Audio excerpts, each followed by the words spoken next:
ये समझ में आ गया कि मुझे क्या नहीं करना। ये मुझे ये समझ में नहीं आया कि क्या करना है, पर ये समझ में आ गया कि क्या नहीं करना है। तो ये भी एक ज्ञान।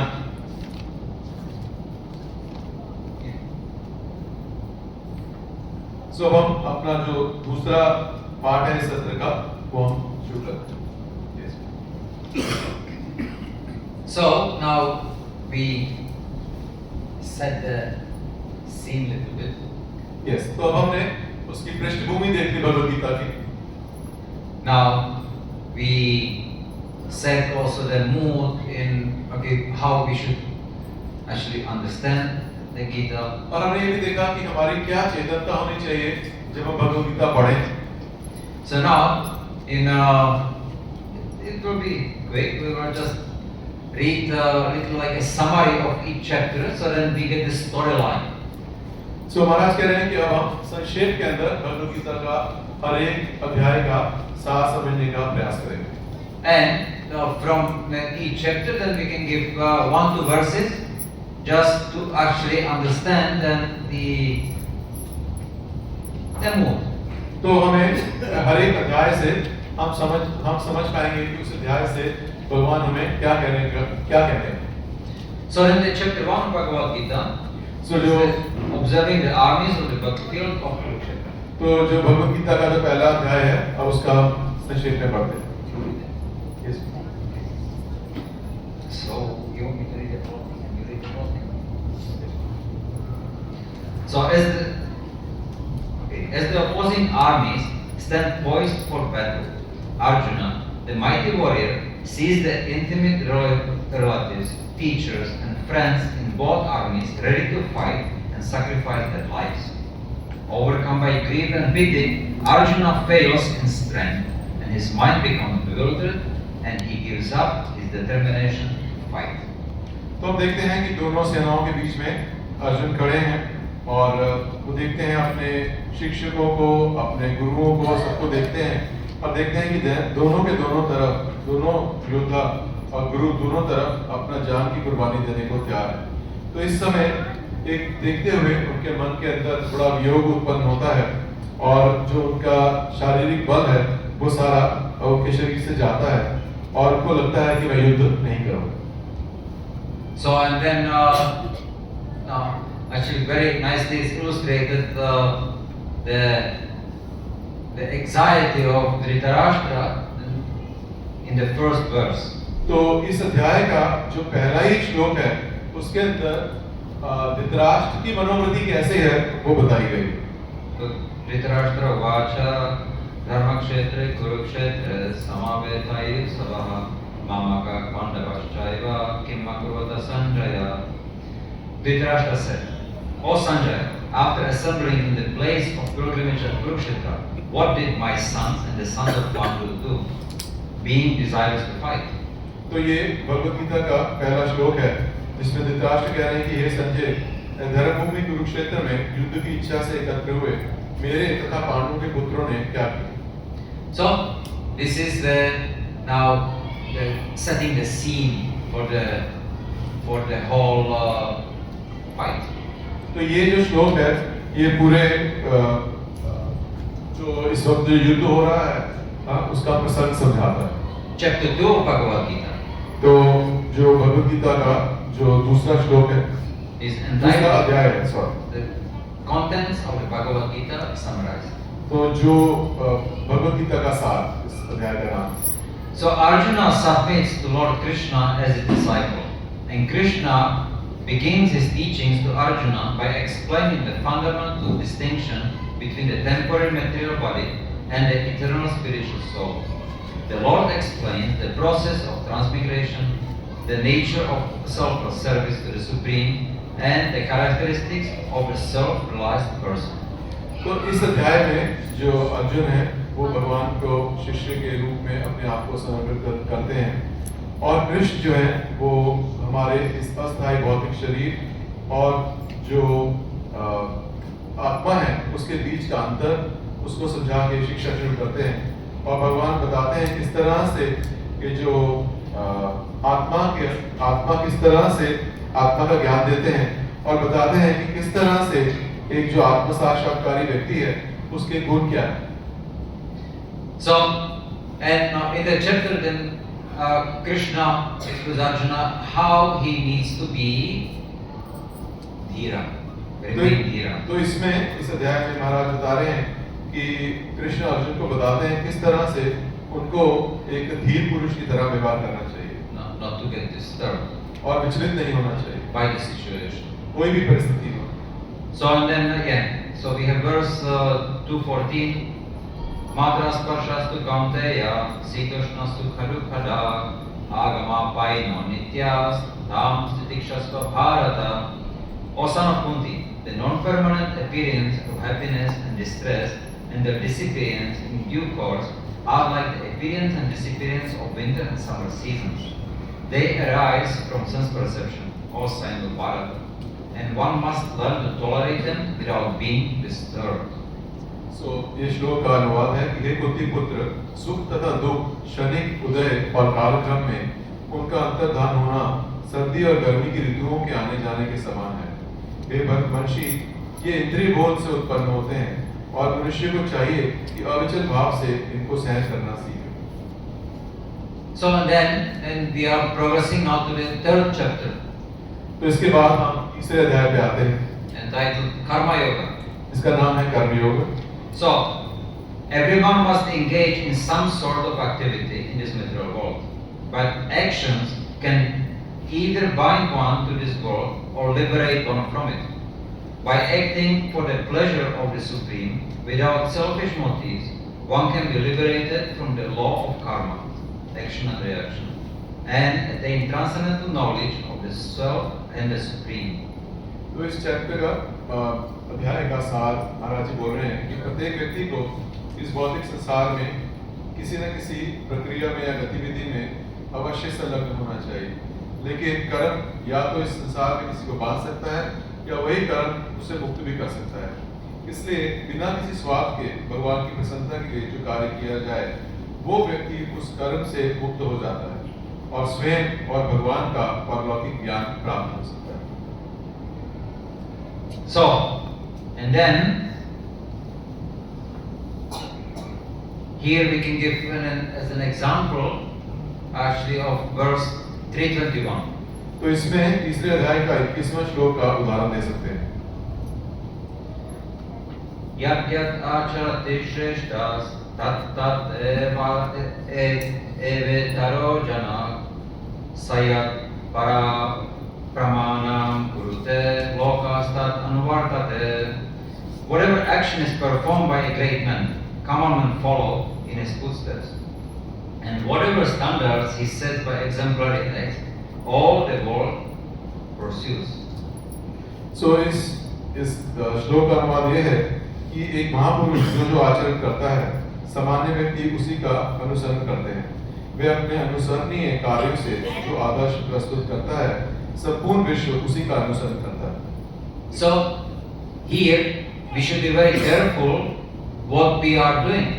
We should apply whatever teachings we learn in our life. We should live exemplary.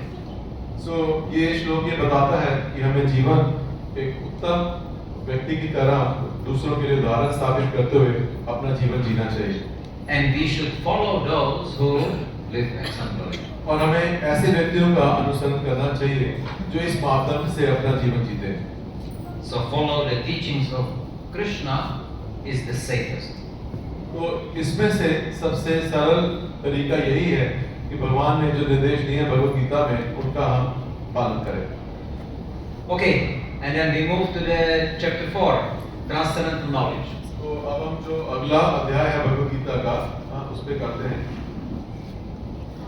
So, transcendental knowledge, the spiritual knowledge of the soul, of God, and the relationship, is both purifying and liberating. Such knowledge is the fruit of selfless devotion, action, karma yoga. The Lord explained the remote history of the Gita, the purpose and significance of its periodic descent, and the material world, and the necessity of approaching a guru and realized teacher. So ये जो अध्याय है इसका नाम है दिव्य ज्ञान, और इस अध्याय में आध्यात्मिक ज्ञान मतलब आत्मा के बारे में, ईश्वर के बारे में और उनके आपस के संबंध के बारे में बताया गया है। और ये जो ज्ञान है ये आत्मा को शुद्ध करने वाला है और मुक्ति देने वाला है। और ऐसा ज्ञान निस्वार्थ भक्ति या कर्मयोग का फल है। भगवान इसमें इतिहास, भौतिक संसार में अपने अवधिक अवतरण का उद्देश्य, उसका महत्व, एक गुरु का शरण लेना और एक सिद्ध शिक्षक के पास या सिद्ध गुरु के पास जाने की आवश्यकता के बारे में बताते हैं। So in this chapter, then Krishna, he actually establishes that he created dharma. He is the source of the dharma, and he is the source of all the Vedic knowledge. So इस अध्याय के अंदर भगवान बताते हैं कि सारे ज्ञान का वही स्रोत है, धर्म का स्रोत वही है। And if we want to become self-realized, then this is the process: following the dharma and following in the footsteps of Guru, Sadhu, Shastra. और अगर हम उस धर्म का पालन करना चाहते हैं तो जो उस धर्म का पालन कर रहे हैं, गुरु और साधु, अगर उनका पालन करेंगे तो हमें धर्म का समझ में आ जाएगा। So here we have verse 413. तो यहाँ पर चौथे अध्याय का 13वां श्लोक हम पढ़ते हैं। चातुर्वर्ण्यं मया श्रेष्ठं गुणकर्म विभागशः तस्य कर्तारम् अभिमां विद्या कर्तारम् अव्ययम्. According to the three modes of material nature and the work ascribed to them, the four divisions of human society were created by me. And although I am the creator of the system, you should know that I am yet the non-doer, being unchangeable. तो इसका अनुवाद यह है कि प्रकृति के तीनों गुणों तथा उनके संबंध कर्म के अनुसार मेरे द्वारा मानव समाज के 4 विभाग रचे गए हैं। यद्यपि मैं इस व्यवस्था का सृष्टा हूँ, किंतु तुम यह जान लो कि मैं इतने पर भी अव्यय अकर्ता हूँ। And then in verse 434, Krishna, he very clearly explains, if you really want to know what is the transcendental knowledge, if you want to know who is Krishna, if you want to know who are you and what is your duty, then this verse explains it.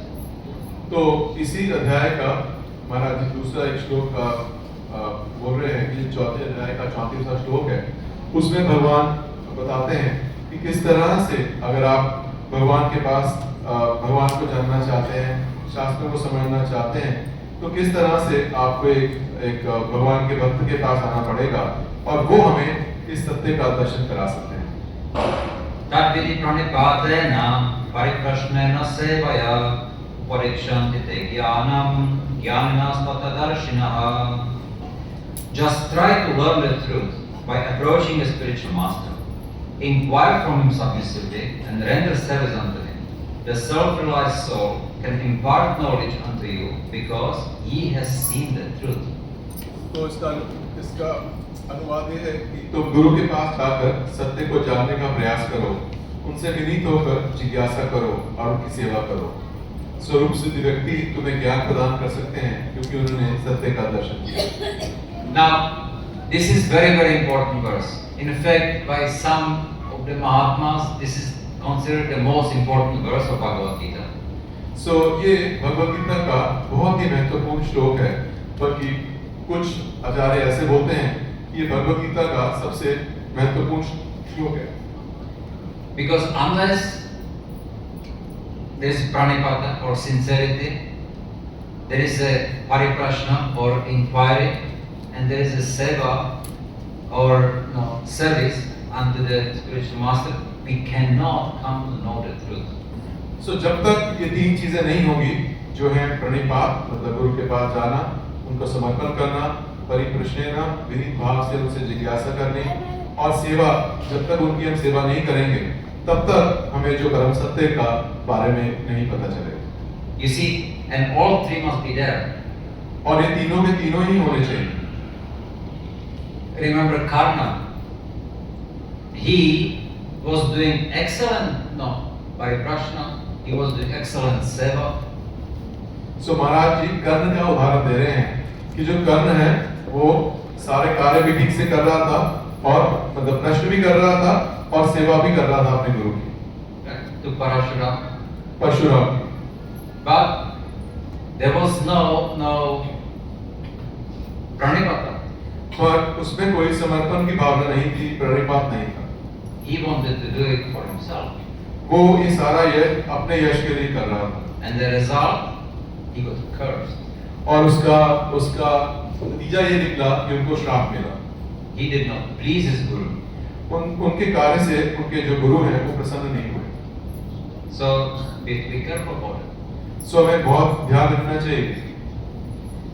Okay, so now we move to the chapter 5. Karma Yoga, action in Krishna consciousness. तो अब हम 5वां अध्याय पढ़ रहे हैं, कर्मयोग कृष्ण भावनामृत काल।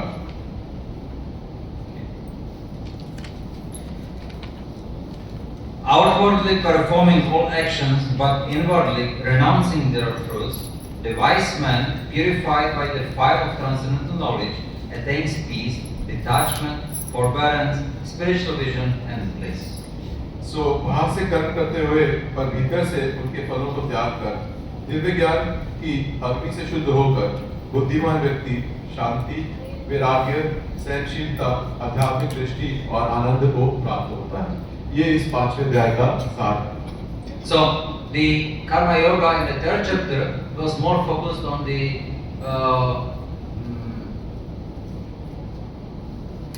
Sakam. तो जो तीसरा जो अध्याय में जो कर्मयोग के बारे में बात हुई थी, तो वहां पर जो उसका जो केंद्र बिंदु था वो सकाम कर्म था। Here, then Krishna speaks more about Nishkam. तो इस अध्याय में भी कर्मयोग की बात हो रही है, पर इस अध्याय में जो बात हो रही है वो निष्काम कर्मयोग की बात हो रही है। Sakama Karma Yoga, it's also Bhakti, but it's Mishra Bhakti. सकाम कर्मयोग भी भक्ति है, पर ये मिश्र भक्ति है। Nishkama is pure Bhakti, so it's higher. सो जो निष्काम भक्ति है वो सकाम भक्ति के कंपैरिजन में प्योर भक्ति है। Nishkama Karma Yoga. निष्काम कर्मयोग। Okay, and then there is a nice verse, 5:18. और इसमें एक बहुत सुंदर श्लोक है, 5वें अध्याय का 18वां श्लोक। Vidya Vinaya Sampanna Brahmane Gavihastini Shuni Chaiva Shvapake Cha Pandita Samadarshinaha. The humble sage, by virtue of true knowledge, sees with equal vision a learned and gentle Brahmana, a cow, an elephant, a dog, and a dog eater outcast. तो इसका जो अनुवाद है वो इस प्रकार है कि विनम्र साधु पुरुष अपने वास्तविक ज्ञान के कारण एक विद्वान, विनीत ब्राह्मण, गाय, हाथी, कुत्ता तथा चंडाल को समान दृष्टि समभाव से देखते हैं। And how can he see it like this? और वो किस प्रकार इस तरह से सबको समान देख सकता है? Because he is not attached to his fruitive activities. क्योंकि वो अपने जो भी उसके कर्म हैं उनसे उसको कोई लगाव नहीं। So he is purely in Krishna consciousness. He still acts, he does, but not for himself, everything is for the Lord. तो ऐसा व्यक्ति सब कार्य करता हुआ भी उनके कर्म कोई फल नहीं उत्पन्न कर रहे हैं, क्योंकि वो अपना हर एक कार्य भगवान की प्रसन्नता के लिए कर रहा है। Then we move on to the next chapter, chapter 6, Dhyana Yoga. तो अब हम अगला अध्याय पढ़ते हैं, जिसका नाम है ध्यान योग, अध्याय 6। So Ashtanga Yoga, a mechanical meditative practice, controls the mind and senses and focuses concentration of Paramatma, the super soul, the form of the Lord situated in the heart. This practice culminates in samadhi, full consciousness of the Supreme. तो ये जो अध्याय है ये अष्टांग योग के बारे में बताता है, जो एक बौद्धिक यांत्रिक ध्यान अभ्यास है जिससे मन और इंद्रियों को नियंत्रित किया जाता है और परमात्मा जो भगवान जो है वो परमात्मा के रूप में हमारे हृदय में स्थित है, उन पे एकाग्र होकर अपना मन को केंद्रित करता है और इस अभ्यास से वो समाधि और सर्वोच्च संपूर्ण चेतना को प्रणामित होता है। So, yeah, and there are few verses, a couple of verses, which they are nice. So इसमें ऐसे बहुत सारे श्लोक हैं जो बहुत सुंदर हैं। जो बहुत महत्वपूर्ण है। So 6:17, तो एक जो श्लोक है छठे अध्याय का, हम 17वां श्लोक पढ़ रहे हैं। युक्ताहार विहारस्य युक्तचेष्टस्य कर्मसु युक्तस्वप्नावबोधस्य योगो भवति दुःखः. He who is temperate in his habits of eating, sleeping, working and recreation can mitigate all material pains by practicing the yoga system.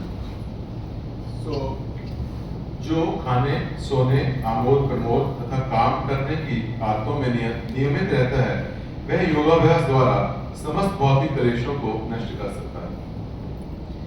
And verse 6:41. और दूसरा अगला श्लोक हम पढ़ रहे हैं छठे अध्याय का 41वां श्लोक। प्राप्य पुण्य कृतां लोकान् उषित्वा शाश्वती समात् शुचीनां श्रीमतां गेहे yoga भ्रष्टो विजायते. The unsuccessful yogi, after many years of enjoyment on the planets of the pious living entities, is born into a family of righteous people or into a family of rich aristocracy. So, असफल योगी पवित्र आत्माओं के लोकों में अनेकानेक वर्षों तक भोग करने के बाद या तो सदाचारी पुरुषों के परिवार में या कि धनवानों के कुल में जन्म लेता है। Now, that can also happen, to a devotee who is not very sincere. तो ये जो लिखा है श्लोक के अंदर जो हमने पढ़ा है, ये एक भक्त के साथ भी हो सकता है जो पूर्ण निष्ठा से भक्ति योग की विधि का पालन नहीं करता।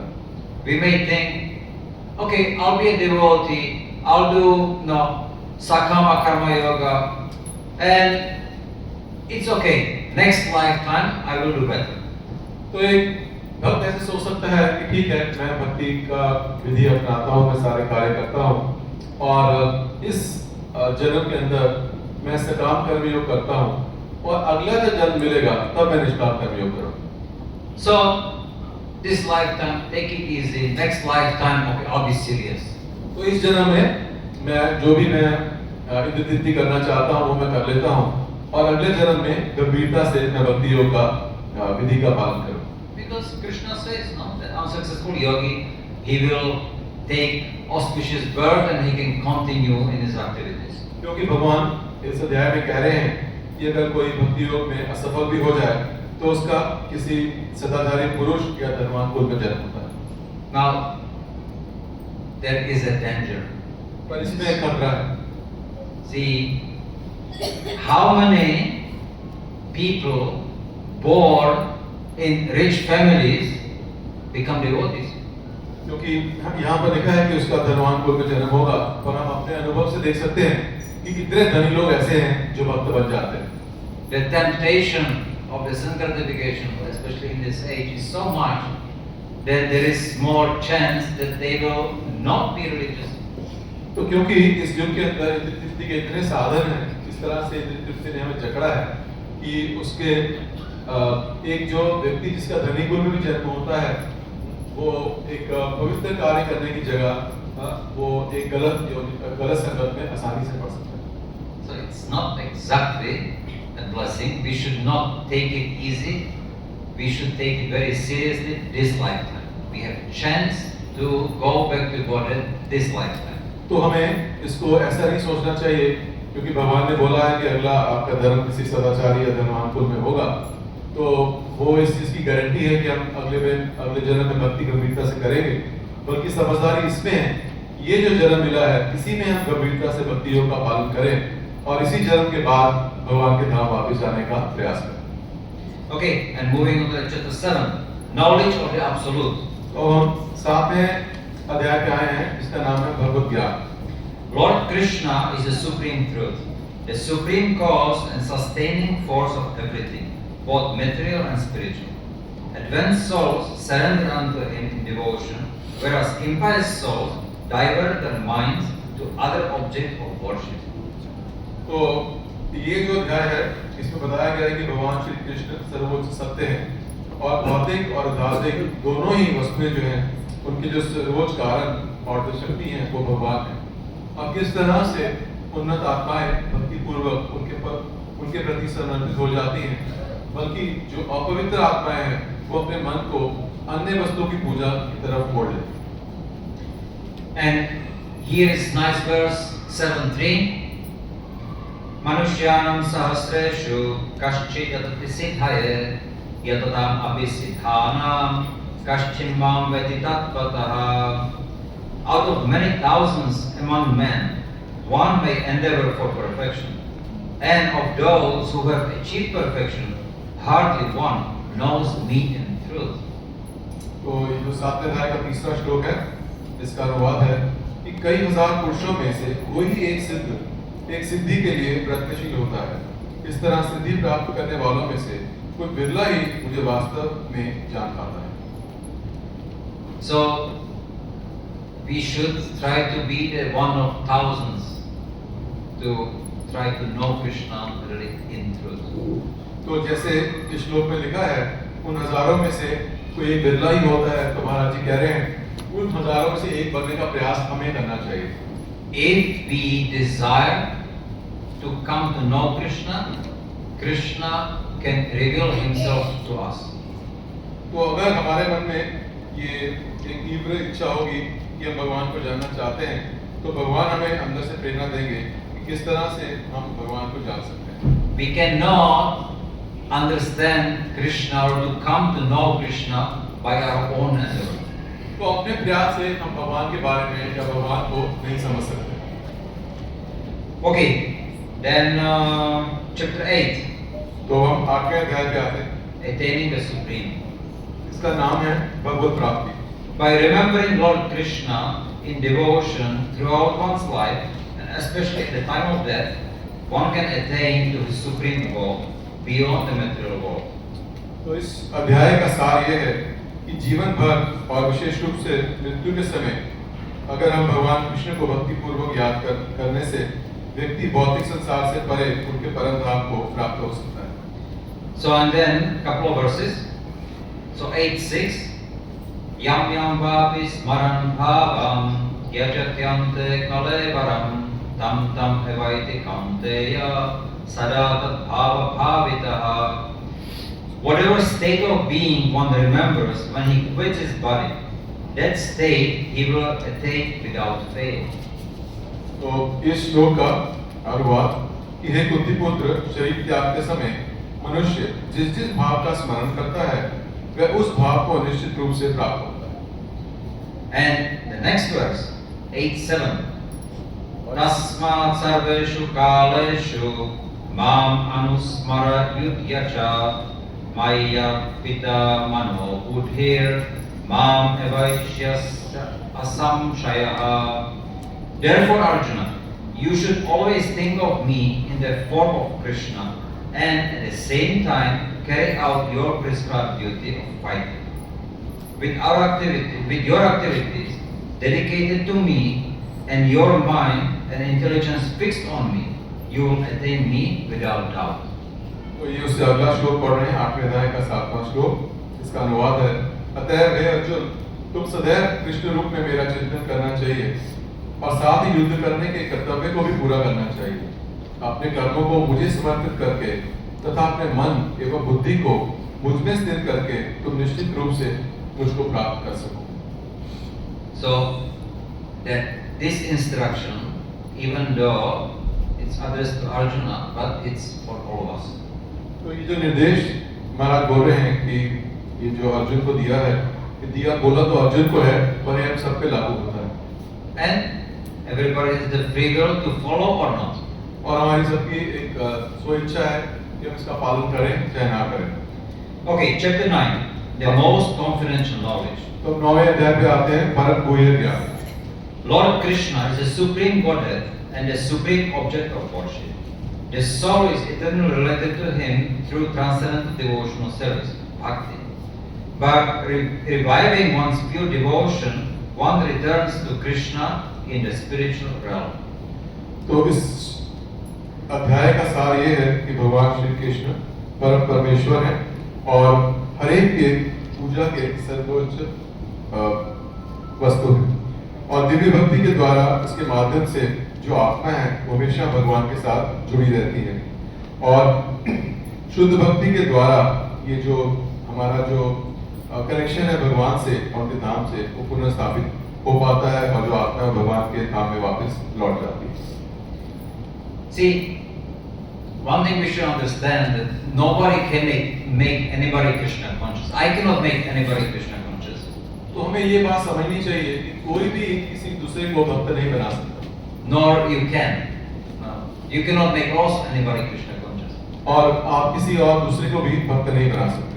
By nature, Jiva, we are Krishna conscious. क्योंकि स्वभाव से हम हर एक आत्मा स्वाभाविक रूप से भगवान के भक्त हैं। It's the intrinsic nature of the Jiva to be Krishna conscious. Nitya Krishna Das.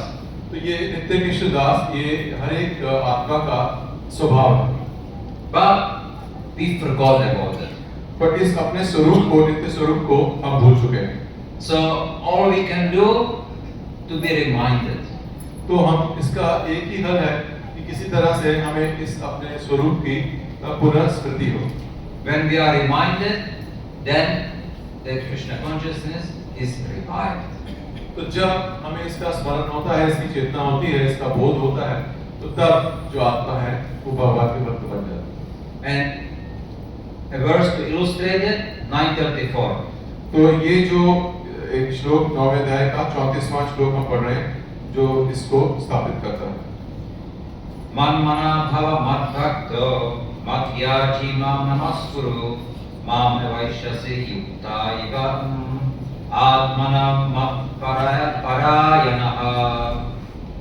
Engage your mind always in thinking of me, offer obeisance and worship me, being completely absorbed in me, surely you will come to me. इसका अनुवाद है कि 9वें अध्याय के 34वें श्लोक का कि अपने मन को मेरे नित्य चिंतन में लगाओ, मेरे भक्त बनो, मुझे नमस्कार करो और मेरी ही पूजा करो। इस प्रकार मुझ में पूर्णतः तल्लीन होने पर तुम निश्चित रूप से मुझको प्राप्त होगे। And moving to chapter 10, the opulence of the absolute. तो हम अगले 10वें अध्याय पे आ रहे हैं जिसका टाइटल है श्री भगवान का ऐश्वर्य। All wondrous phenomena showing power, beauty, grandeur, or sublimity, either in the material world or in the spiritual, are but partial manifestations of Krishna's divine energies and opulence. As the supreme cause of all causes and the support and essence of everything, Krishna is the supreme object of worship for all beings.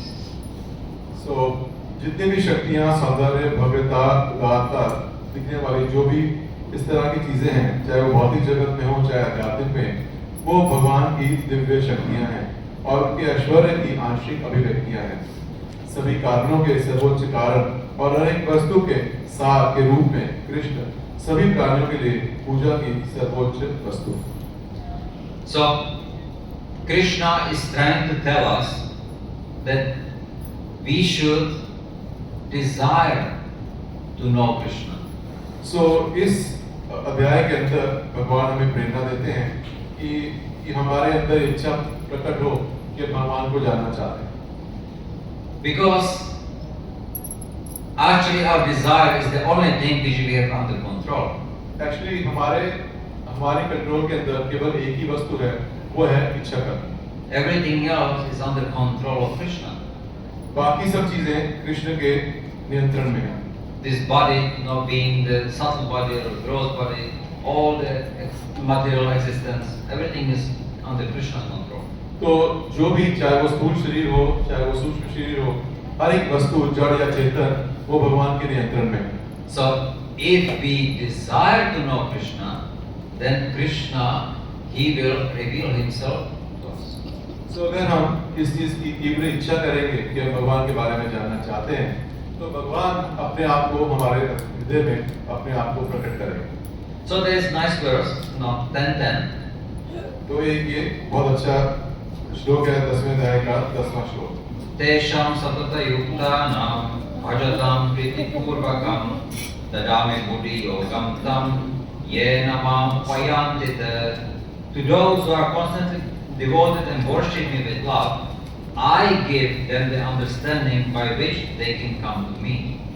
जो प्रेम पूर्वक, इसका अनुवाद है 10वें अध्याय के 10वें श्लोक का, जो प्रेम पूर्वक मेरी सेवा करने में निरंतर लगे रहते हैं, मैं उन्हें ज्ञान प्रदान करता हूँ जिसके द्वारा वे मुझ तक आ सकते हैं। And the understanding how Krishna gives it to us, it's through Paramatma, Chaitanya Guru. तो किस तरह से भगवान अंदर से हमें प्रेरणा देते हैं या ज्ञान देते हैं, तो वो है परमात्मा के रूप में, चैत्य गुरु के रूप में। Because he is always with us. क्योंकि परमात्मा के रूप में वो हमेशा हमारे साथ रहते हैं। And he perfectly knows what we think, what we do, what we need. और उन्हें सब ज्ञात है कि हम क्या सोचते हैं, क्या कर रहे हैं और हमें क्या चाहिए। Okay, and then moving on to chapter 11, the universal form. तो हम 11वें अध्याय की तरफ जाते हैं, जिसका नाम है विराट रूप। Lord Krishna grants Arjuna divine vision and reveals his spectacular unlimited form as the cosmic universe. Thus, he conclusively establishes his divinity. Krishna explains that his own all-beautiful human-like form is the original form of God. One can perceive this form only by pure devotional service. So इस अध्याय में भगवान कृष्ण अर्जुन को दिव्य दृष्टि प्रदान करते हैं और ब्रह्मांड के रूप में अपने शानदार असमित रूप को प्रकट करते हैं। इस प्रकार वह निर्णायक रूप से अपनी दिव्यता स्थापित करते हैं। कृष्ण समझाते हैं कि उनका अपना सर्व सुंदर मानव सदृश रूप ही ईश्वर का मूल रूप है। कोई भी इस रूप को केवल शुद्ध भक्ति के द्वारा ही अनुभव कर सकता है। And verse 11:54. तो 11वें अध्याय का 54वां श्लोक पढ़ते हैं। Bhaktya tvanannaya shakya aham evam vidhorjuna gyatum drashtum cha tatvena praveshtum cha parantapa. My dear Arjuna, only by undivided devotional service can I be understood as I am. Standing before you, you can thus be seen directly. And can thus be seen directly. Only in this way can you enter into the mysteries of my understanding. तो ये जो श्लोक है 11वें अध्याय का 54वां श्लोक, इसका अनुवाद है कि हे अर्जुन, केवल अनन्य भक्ति द्वारा मुझे उस रूप में समझा जा सकता है जिस रूप में मैं तुम्हारे समक्ष खड़ा हूँ, और इसी प्रकार मेरा साक्षात दर्शन भी किया जा सकता है। केवल इसी विधि से तुम मेरे ज्ञान के रहस्य को पा सकते हो। Okay, then move on to chapter 12, devotional service, Bhakti Yoga. तो हम 12वें अध्याय में चलते हैं, जिसका नाम है भक्ति योग। Bhakti Yoga, pure devotional service to Lord Krishna, is the highest and most expedient means for attaining pure love for Krishna, which is the highest end of spiritual existence. Those who follow this supreme path develop divine qualities. सो भक्ति योग भगवान कृष्ण के प्रति शुद्ध भक्ति सेवा, कृष्ण के लिए शुद्ध प्रेम प्राप्त करने का सर्वोच्च और सबसे तीव्र साधन है, जो आध्यात्मिक अस्तित्व का उच्चतम अंग है। जो व्यक्ति इस सर्वोच्च मार्ग का अनुसरण करते हैं, उनमें दिव्य गुणों का विकास होता है। And there are some nice verses, 12:8 up to 12:10, and they very nicely actually explain the mood of this chapter. सो इसमें बहुत सुंदर श्लोक हैं, और स्पेशली ये जो 8वें अध्याय के 8वें से लेकर 10वें श्लोक तक जो श्लोक है, तो वो हमें इसका सार बताते हैं। Mayeva mana adhatsva, may buddhim niveshaya, nivasishyasi mayeva, ata urvam na samshayaha. Just fix your mind upon me, the Supreme Personality of Godhead, and engage all your intelligence in me. Thus you will live in me always, without a doubt. मुझ भगवान में अपने चित्त को स्थिर करो और अपनी सारी बुद्धि मुझ में लगाओ। इस प्रकार तुम निस्संदेह मुझ में सदैव वास करो।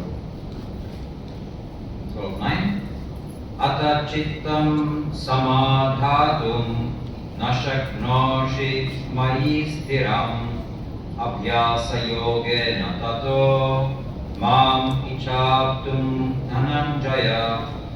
My dear Arjuna, O winner of wealth, if ye cannot fix your mind upon me without deviation, then follow the regulative principles of Bhakti Yoga. In this way, you will develop a desire to attain me. सो हे अर्जुन, हे धनंजय, यदि तुम अपने चित्त को अविचल भाव से मुझ पर स्थिर नहीं कर सकते, तो तुम भक्ति योग के विधि विधानों का पालन करो। इस प्रकार तुम मुझको प्राप्त करने की चाह उत्पन्न करो। And 12:10. Abhyasa vyasamartosi mat karma paramo bhava mat artam avikarmani kurvan siddhim avapsyase. If you cannot practice the regulations of Bhakti Yoga, then just try to work for me, because by working for me, you will come to the perfect stage. यदि तुम भक्ति योगों के विधि विधानों का भी अभ्यास नहीं कर सकते, तो मेरे लिए कर्म का प्रयत्न करो, क्योंकि मेरे लिए कर्म करने से तुम पूर्ण अवस्था सिद्धि को प्राप्त होगे। So in those 3 verses, Krishna, he explains then how we can practice bhakti at any stage.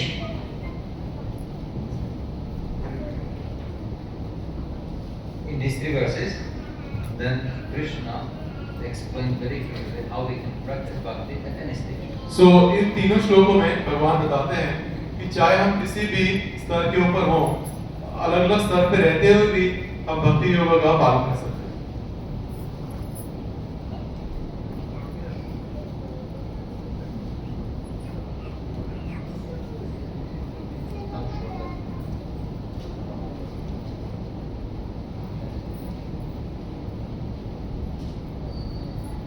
Okay, now we move to chapter 13.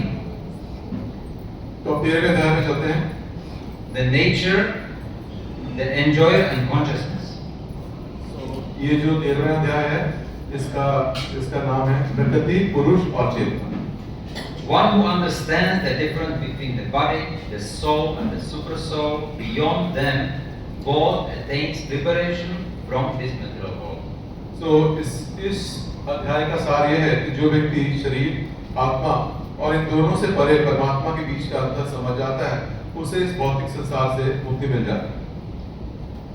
So here Krishna now instructs that we have to be introspective. We have to try to understand, and we know that we can understand by our own endeavor, but we should surrender to Krishna and beg him to reveal that to us. सो इसमें भगवान बताते हैं कि इस तरह से अपने प्रयास से भगवान को नहीं जान सकते, पर अगर भगवान प्रसन्न होते हैं तो वो अपने आप को हमारे सामने प्रकट कर सकते हैं और हम आराम से भगवान को जान सकते हैं। Who is Krishna? Who am I? What's my relationship with Krishna? So Who is the material energy? मैं कौन हूँ, भगवान कौन है, प्रकृति कौन है और इन सब का आपस में क्या संबंध है? And what is my relationship with the material energy? और मेरे में भगवान में क्या संबंध है, मेरे में और प्रकृति में क्या संबंध है? I need to realize that. तो इसका मुझे साक्षात्कार होना आवश्यक है। Then, if I realize that, then I can start getting glimpse of who is Krishna. तो अगर मुझे ये समझ में आना शुरू हो गया, तो फिर धीरे धीरे मुझे भगवान का साक्षात्कार हो सकता है। Okay, chapter 14. The 3 modes of material nature. तो अब 14वां अध्याय पढ़ रहे हैं, प्रकृति के 3 गुण। All embodied souls are under the control of the 3 modes or qualities of material nature: goodness, passion, and ignorance. Lord Krishna explains what these modes are, how they act upon us, how one transcends them, and the symptoms of one who has attained the transcendental state. सो इसमें बताते हैं किस तरह से सब देहधारी आत्माएं भौतिक प्रकृति के 3 गुणों के अधीन है, सत्वगुण, रजोगुण, तमोगुण। भगवान कृष्ण बताते हैं कि गुण क्या हैं, वे हम पर कैसे कार्य करते हैं और उनसे कैसे कोई पार कर सकता है, और जिसने आध्यात्मिक अवस्था प्राप्त कर ली है उस व्यक्ति के लक्षण क्या हैं। And here in this chapter there is a very beautiful verse, 14:26. तो इस अध्याय का एक बहुत सुंदर श्लोक है, 14वें अध्याय का 26वां श्लोक। मां च योग्य विचारेण भक्ति योगेन सेवते सगुणान् समाधित्यायितान् ब्रह्म भूयाय कल्पते. One who engages in full devotional service, who does not fall down in any circumstance, at once transcends the mode of material nature and thus comes to the level of Brahman. अनुवाद: जो समस्त परिस्थितियों में अविचलित भाव से पूर्ण भक्ति में प्रवेश होता है, वह तुरंत ही प्रकृति के तीनों गुणों को लांघ जाता है और इस प्रकार ब्रह्म के स्तर तक पहुंच जाता है. Okay, chapter 15, the yoga of the Supreme Person. तो 15वें अध्याय का हम पढ़ते हैं, इसका नाम है पुरुषोत्तम योग. The ultimate purpose of Vedic knowledge is to detach oneself from the entanglement of material world and to understand Lord Krishna as the Supreme Personality of Godhead. One who understands Krishna's supreme identity surrenders unto him and engages in his devotional service. तो इस अध्याय का सार यह है कि वैदिक ज्ञान का अंतिम उद्देश्य स्वयं को भौतिक संसार के बंधनों से छुड़ाकर भगवान श्री कृष्ण जो सर्वोच्च परम परमेश्वर हैं उनके रूप को समझना है. जो भी व्यक्ति कृष्ण को सर्वोच्च पहचान को समझ जाता है और उनके प्रति समर्पण कर देता है, वह उनकी भक्ति सेवा में संलग्न हो जाता है.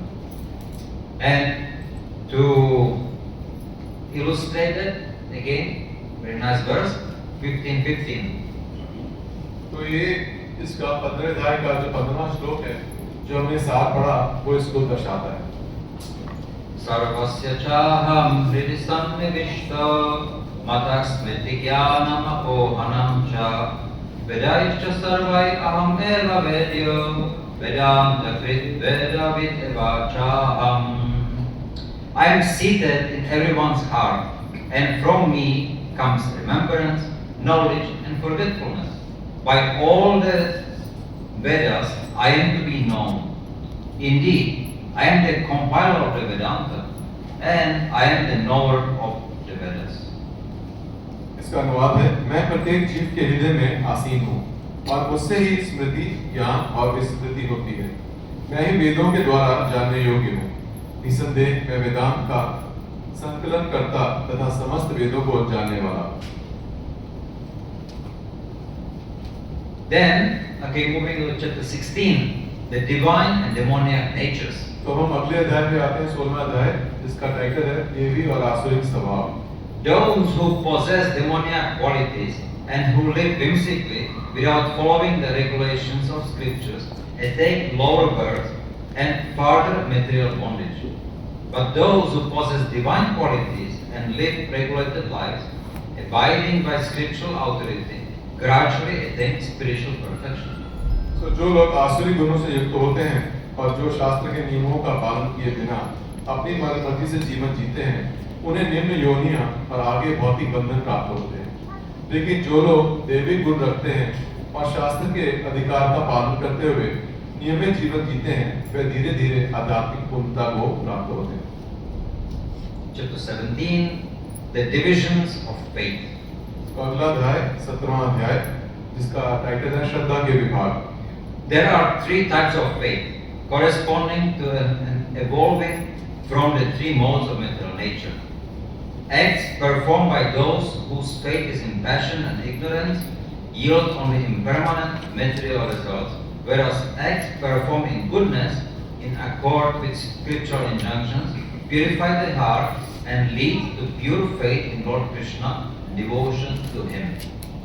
So, आस्था तीन प्रकार की होती है और श्रद्धा तीन प्रकार की होती है, जो भौतिक प्रकृति के तीनों गुणों के अनुरूप विकसित होती है.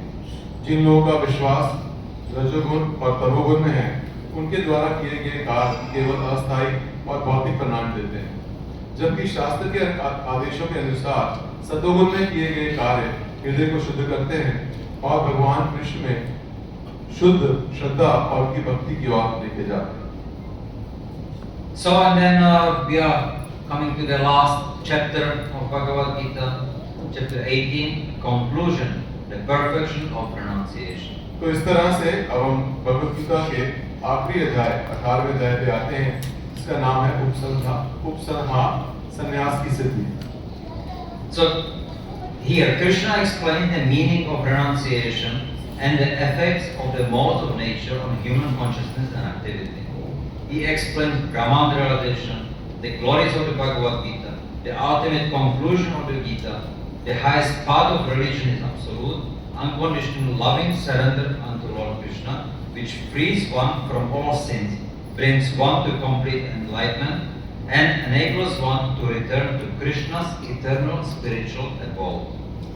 So इस अध्याय में भगवान श्री कृष्ण त्याग का अर्थ और मानव चेतना और उनकी गतिविधियों पर प्रकृति के गुणों के प्रभाव की व्याख्या करते हैं। वे ब्रह्म प्राप्ति, ब्रह्म साक्षात्कार, भगवद गीता की महिमा और गीता के सार की भी व्याख्या करते हैं तथा धर्म का उच्चतम मार्ग, भगवान कृष्ण के प्रति पूर्ण समर्पण और जो व्यक्ति को सभी पापों से मुक्त करता है, पूर्ण ज्ञान की ओर ले जाता है और व्यक्ति को कृष्ण के शाश्वत आध्यात्मिक धाम में लौटने में सक्षम बनाता है। So here there are many very very beautiful and important verses, but I have chosen two. So 1865 and 1866. So महाराज कह रहे हैं ये जो अंतिम अध्याय है इसमें बहुत सारे सुंदर और महत्वपूर्ण श्लोक हैं, पर अभी हम केवल दो श्लोक हमने पिक किए हैं, 18वें अध्याय का 64वां और 65वां श्लोक। Mammana bhava madbhakto madhyaji mam namaskuru mam vaishasi satyamte pratijame priyosi me. Always think of me and become my devotee. Worship me and offer your homage unto me. Thus you will come to me without fail. I promise you this because you are my very dear friend. तो ये जो 65वां श्लोक है उसका अनुवाद है, सदैव मेरा चिंतन करो, मेरे भक्त बनो, मेरी पूजा करो और मुझे नमस्कार करो। इस प्रकार तुम निश्चित रूप से मेरे पास आओगे। मैं तुम्हें वचन देता हूँ क्योंकि तुम मेरे परम प्रिय मित्र हो। And 1866, Sarva Dharman Parityajya Mam Ekam Sharanam Vraja Aham Tvam Sarva Papebhyo Mokshayishyami Ma Shuchaha. Abandon all varieties of religion and just surrender unto me. I shall deliver you from all sinful reactions. Do not fear. समस्त ये 66वां श्लोक है, समस्त प्रकार के धर्मों का परित्याग करो और मेरी शरण में आओ। मैं समस्त पापों से तुम्हारा उद्धार कर दूंगा, डरो मत। Hare Krishna. Yes. So कैसा लगा आप सब लोगों को? So एक जगह महाराज जी अभी हम शनिवार को क्लास देने गए थे, तो वहाँ पर महाराज ने बताया किस तरह से जो भौतिक पुस्तकें हैं और जो आध्यात्मिक पुस्तकें हैं उनमें दोनों में फर्क है। कि दोनों में फर्क ये है कि एक जो पुस्तक है उसको एक बार हम पढ़ लेते हैं, मैथ्स की, फिजिक्स की, केमिस्ट्री की, और उसके बाद दोबारा जानने का उसमें कोई और प्राय नहीं रहता है। पर महाराज जी ने बताया था कि किस तरह से जब हम आध्यात्मिक पुस्तकों को पढ़ते हैं तो उसमें अध्यात्म ये है कि जितनी बार सुनेंगे, जितनी बार पढ़ेंगे, उतनी बार हमारे मन में नए नए साक्षात्कार होते हैं, हमें नई नई प्रेरणा मिलती है। तो ये हो सकता है हमने आप सब लोग बहुत समय से भक्ति योगा का पालन कर रहे हैं, प्रैक्टिस अभ्यास करने का प्रयत्न कर रहे हैं, और आप सब लोगों ने ये श्लोक पहले भी सुने होंगे, पहले भी किए होंगे। पर यही आध्यात्मिकता में फर्क है कि यही श्लोक, यही अध्याय जब हम दोबारा शुद्ध भक्तों के मुख से सुनते हैं तो उनका असर हमारे हृदय पे अलग होता है। सो इसीलिए जितनी बार आप भगवद गीता को पढ़ेंगे, जितनी बार इन श्लोकों को दोहराएंगे, जितनी बार आचार्यों की टीका को पढ़ेंगे, उतनी बार हमारे मन में नए नए साक्षात्कार आते हैं। सो आज का अभी आपने 18वें के 18 अध्याय में से एक एक करके एक महत्वपूर्ण या दो महत्वपूर्ण श्लोक सुने। इसमें से अभी हम एक प्रश्न ले सकते हैं क्योंकि भी समय नहीं है और कल वर्किंग डे भी है सबका। किसी का कोई प्रश्न है जिन्होंने हमने 18 जो अध्याय पढ़े? यस प्रभु जी, 18वां अध्याय, how do we surrender to God? Okay, so दो प्रश्न लेंगे प्रभु जी ने और सुधीर प्रभु के। सो एक क्विकली विल आंसर महाराज। So what, how do we know how to surrender to God? See, so as we said before, the process is described in Shastra and by Guru and Sadhu. सो महाराज ने बोला कि जैसे हमने पहले भी इसकी चर्चा की थी कि इसकी क्या विधि है वो शास्त्रों में लिखी है और उस विधि को गुरु और साधु बताते हैं. And Krishna, he specifically says, Tadvidi pranipatana pariprashna seva parikshantite jnana sat darshana. So there's a surrender. Sincerely you want to know Krishna, then approach the spiritual master, you surrender unto him, you inquire from him, and you render service to him. So जैसे हमने ये चौथे अध्याय का 34वां श्लोक पढ़ा था, तद्विधि प्रणिपातेन परिप्रश्नेन seven. सो इसमें बताया गया है किस तरह से कि पहले एक गुरु के प्रति समर्पण करके उनसे अपने प्रश्न पूछ के अपनी जिज्ञासा शांत करके और उनकी सेवा करनी है. जब इस विधि से हम करेंगे तब जो साधु हैं या जो गुरु हैं वो हमें परम सत्य के दर्शन करा सकते हैं. हरे कृष्ण. यस. हरे कृष्णा स्वामी जी महाराज.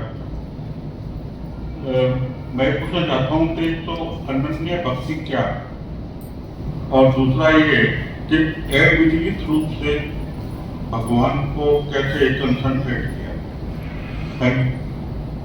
तो he's saying what is Ananya Bhakti and how to concentrate our mind on Krishna. See, so there are levels of bhakti. तो महाराज कह रहे हैं कि भक्ति के अलग अलग स्तर होते हैं. So like we were saying, that you have sakama karma yoga, you have nishkama karma yoga. तो जैसे हमने सुना था कि सकाम कर्मयोग होता है, निष्काम कर्मयोग होता है. So the same, then bhakti means loving devotional service. So भक्ति का मतलब है प्रेम पूर्वक की गई सेवा. Now the process of devotional service is from Shraddha to Prema. तो जो इसका जो विधि है पूर्व को शास्त्रों में बताई गई है कि अगर इस विधि का पालन करते हैं तो वो श्रद्धा से प्रेम तक लेके जाती है. Now Shraddha is the beginning stage when we try to start to understand who Krishna is. तो जो श्रद्धा है इसको शास्त्रों में कोमल श्रद्धा बताया गया है इसको कि जिस वक्त एक जो आत्मा जो जिज्ञासु है वो अपनी जिज्ञासा को शांत करने का प्रयास करती है. Then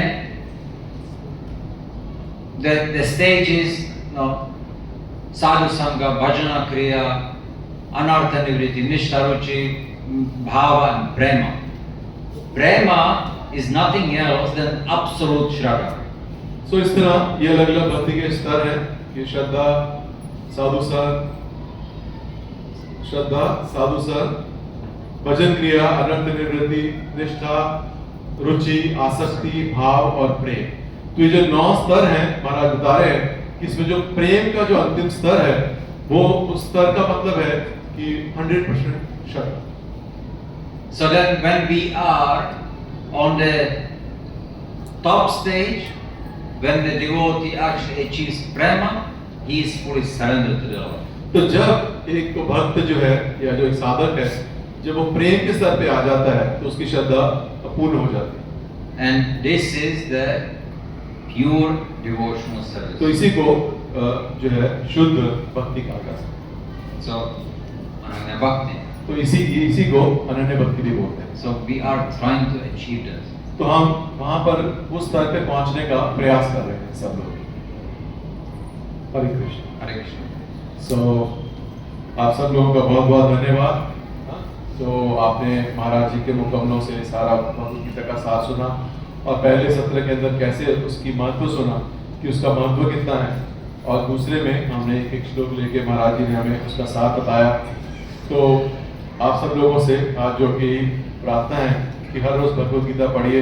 जहाँ जहाँ आपके ग्रुप में भगवद गीता भक्ति जो क्लासेस होती हैं वीकली उनमें आइए, और इसको जैसे महाराज जी ने बताया कि थोड़ा सा अध्ययन के रूप में भगवद गीता को पढ़िए, स्टोरी बुक की तरह मत पढ़िए, है ना. और अगर इस तरह से पढ़ेंगे, भक्तों के संग में पढ़ेंगे तो आप पाएंगे कि अलग अलग नए नए हमारे भगवान जो है वो हमारे मन में नई नई प्रेरणा देंगे आगे बढ़ने के लिए। तो हम लोग सब महाराज जी के बहुत बहुत आभारी हैं और महाराज से अनुरोध करते हैं कि महाराज जब भी आए हमें अपना संग दें और ये जो भक्ति योग का जो गुरु है, जो ज्ञान है और कैसे उसको विज्ञान में परिवर्तित कर रहा है वो भी हमें सिखाएं। तो एक बार जोर से हम लोग हरे कृष्ण महामंत्र बोल के महाराज जी का धन्यवाद देते हैं और उनको अनुरोध भी करते हैं कि अगली बार भी आके हमें अपना संग दें। हरे कृष्णा कृष्णा कृष्णा हरे हरे, हरे राम राम राम हरे हरे। परम पूज्य भक्तियार्य प्रीतिवर्धन महाराज की जय, जगत गुरु शील प्रभुपाद की जय, संवेद भक्त वृंद की जय, पिताई गौर प्रेमानंदे हरि हरि। सो आप सब लोगों का बहुत बहुत धन्यवाद। आज आप 2 अक्टूबर को छुट्टी वाले दिन आपने समय निकाल के यहाँ आए। So I hope it was meaningful for you, for all of you. So अभी हम सब लोगों के लिए प्रसाद की व्यवस्था है, सबके लिए प्रसाद है। और तो उससे पहले अभी थोड़े से आप एक एक करके आ सकते हैं।